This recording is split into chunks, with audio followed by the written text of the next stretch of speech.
Hi there. Today, I want to talk to you about making your own granulated or garlic powder. So, I don't know if you can see it over there. My new little toy, my new dehydrator. It hasn't been off since it got delivered.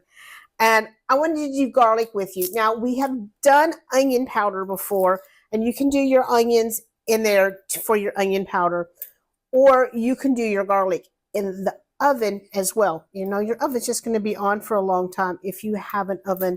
Some of them don't go low enough. So I am going to cut my garlic. I'm going to get my cloves out. And, you know, I knew when I left the boat that I was ordering this to be here for me so I could dehydrate while I was here. And I completely forgot my mandolin, and I'm really regretting that. I have this little thing here, so I'm going to give that a try. I want to slice this as thin as I possibly can, like 1/8 of an inch. Now you can dehydrate this as low as like 110.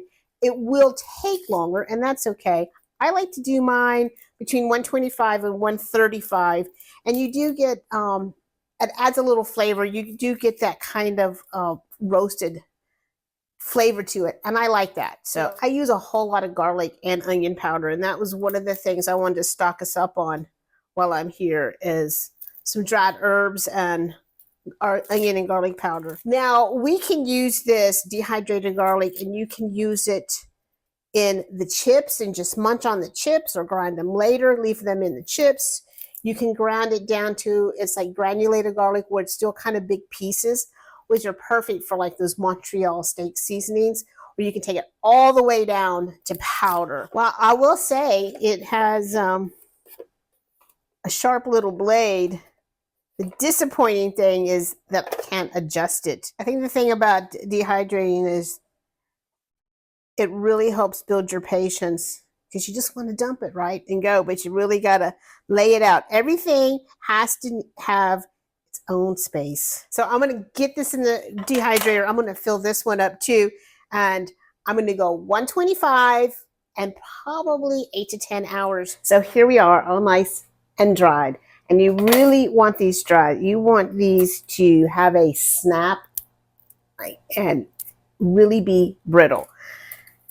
I am going to leave mine in like this and just put them in a jar.